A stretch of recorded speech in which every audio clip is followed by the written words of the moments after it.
Hey everybody, this is my thoughts on the open beta for Destiny 2, specifically the PC version, which is something that's kind of cool because we didn't get the PC version of the original Destiny. And surprisingly enough, the PC version is actually pretty decent as far as PC features go. It's got an FOV slider, it's got customizable controls, it's got graphics settings that are very customizable, going all the way up to 4K of course, and from what I understand, it looks and runs really well at 4K. Of course, the thing is, if you're running 4K, then most likely you have an absolute monster of a rig, so that's not really surprising, but at least on my system, it generally runs pretty well at max settings at 1080p. For reference, I am running an i7-4790K, 16 gigs of RAM, and a GTX 970, and I generally get 40 to 60 frames a second. During moments where there's a lot of effects going on screen at once, it drops down to the mid-40s. Usually it's gone absolute lowest is about 40, but most of the time it's running somewhere between 50 and 65 frames a second.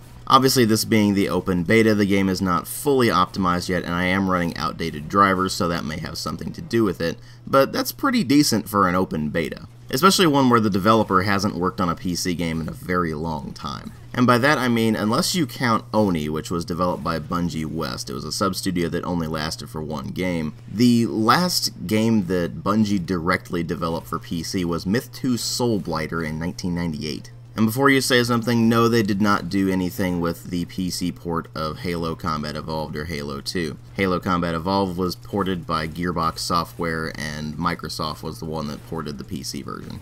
So all things considered, they do seem to have done a pretty good job with the PC version of this, but the real question here is, the game comes out in September for PS4 and Xbox One, September 6th I believe, and PC doesn't come out until October, I believe 24th. So how is the game as a whole? Well, the first thing you have to understand is that this is an open beta, which in modern terms means it's basically a demo, and it only contains a handful of things. First, it contains two different modes of Crucible, which is the player versus player combat, where you have competitive and you have the casual mode. And regardless of which one you pick, you're going to be going in 4v4 matches that are pretty bog standard as far as multiplayer modes go, but I'll get to that more in a moment. You have a single strike, which is one of the co-op boss fight kind of things, where you go in, you clear out a dungeon of sorts, and then you fight a big boss enemy until eventually you take him down, you get a reward for it. And then you have the intro story bit where they show off the Cabal attacking the last city and the ramifications that has.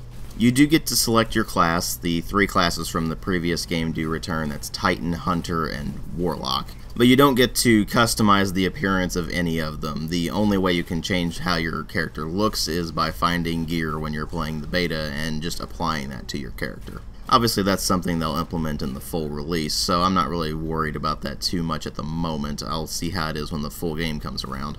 Because, to be perfectly honest, character customization was piss poor in the original Destiny, so we'll see if they improve it in the new one. Though considering the sheer amount of asset and animation reuse, I would be pretty surprised if it's drastically different. Anyway, now we've gotten what the beta contains out of the way, let's go ahead and actually talk about what it's like playing it. Well, the first thing you notice when you boot the game up and you start playing it is that the level they try to show off is pretty much a graphics set piece level. There are a lot of special effects going on, there's a lot of weather effects, and quite frankly, it does look pretty fantastic for the most part. There are a few things here and there that are a bit iffy, mostly texture work that is obviously influenced by the console development. But the PC version actually does have numerous features that the console versions are lacking, so it does end up looking quite a bit better than the console release. Not to mention it runs a lot better too. That said, they do still have quite a bit of asset reuse, so you will be noticing a lot of things that look like the original Destiny. Mostly models and animations, which is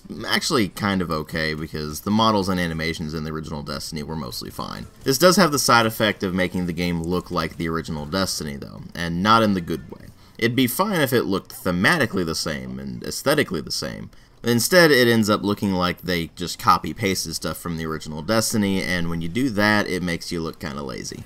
With those issues aside, when you crank everything up on PC, it ends up looking rather good, so they've done a pretty good job with that. And like I said, it runs pretty well for the most part, so kudos to them for that. Sound design, on the other hand, is a lot more iffy. The sound effects themselves are fairly low impact. The music is decent, but fairly generic orchestral music for what you would expect from a sci-fi action game. And as far as the beta is concerned, we don't really get a lot of opportunity to listen to the voice acting, so it's kind of hard to determine exactly how strong the voice acting is just from the intro level. That said, it does have Nathan Fillion being Nathan Fillion, so there is that. But the fairly weak sound design as far as the beta is concerned really does mean that this ends up being more of a visual showcase than anything else, and at least as far as that goes, it does a pretty decent job. The problem with focusing on visual set pieces for a video game is that a video game is not about the presentation. Not really, that's just a component. It's really about the story and especially the gameplay. And the story in this is pretty minimal thus far. It's just kind of the intro section, so I'm not really going to talk about it too much. It's just there to give you the rough idea of what you're going to be doing in the full version. Which is to say that the Cabal have invaded Earth and they have captured the Traveler, and thus all of the Guardians seem to lose their powers and have to gain them all back. And of course they introduce the main villain as the leader of the Cabal. His name is Gull, and he is ridiculously corny. I don't know about you guys, but I am extremely sick of the villain thinking they are the most superior being in the universe trope. Whenever that trope gets used, it instantly removes all tension because you know damn well you're going to kick his ass and it's going to be really, really pathetic when you do it. But I guess we'll see how they handle the story in this. It can't be much worse than the original Destiny as far as story goes, because the original Destiny pretty much didn't have a story. What passed for a story was absolutely pathetic, and it was one of the biggest complaints everyone had about the original Destiny, myself included. It had the whole, I could tell you about all of these things that would make this universe interesting, but I won't problem. And nearly all of the lore was relegated to the Grimoire, which required you to go outside of the game to get anything remotely resembling lore. It was an incredibly terrible way of handling the story and the lore for the game, so hopefully they do a better job of it with this one, because supposedly they've removed the Grimoire entirely, at least as far as the external Grimoire. They might have one in-game, we'll see. But anyway, since there's really not that much to talk about as far as the story goes, at least for the beta, let's go ahead and talk about the gameplay.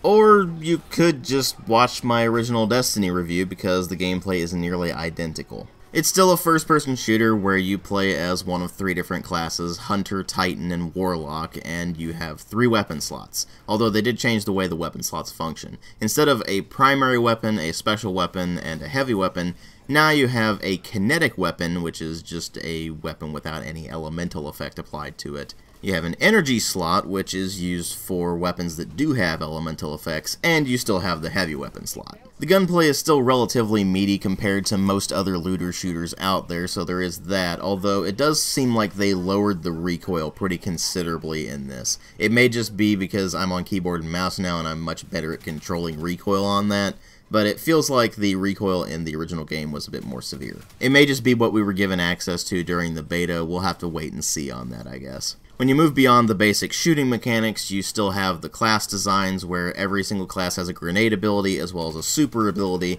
and they've also introduced a class ability such as the healing rift that the Warlock has to go along with it. Now they did change up the subclasses a bit, I guess to make them a bit more interesting and varied, because now instead of the Defender, the Sunsinger, and the Blade Dancer subclasses, you now have the Sentinel subclass for Titans, the Dawnblade subclass for Warlocks, and the Arcstrider subclass for Hunters. I'll be perfectly honest with you, I didn't really mess around with the new subclasses all that much. I tried to see if they changed anything from the original, so I switched back over to the Voidwalker subclass that I used in the original Destiny. Because I feel like the best way to learn the new subclasses is not by just being thrown into the game and being expected to know what all of the new abilities do right off the bat. So I ended up sticking with the Voidwalker because I know how to play the Voidwalker, and on top of that, it was kind of an interesting point of comparison to play the Voidwalker on PC, having actually played it on console as well. Let's face it, any first-person shooter is going to be better on keyboard and mouse, no matter what you do. Destiny is no exception to that rule. They've done a pretty good job of making all of the controls work very well, and as a result, you end up with a first-person shooter that feels like it's right at home. It's especially with the added bonus of the FOV slider making the game actually tolerable to play as opposed to the migraine-inducing madness of the console versions. But beyond that, what you're dealing with here is just Destiny 1 with some very, very slight changes.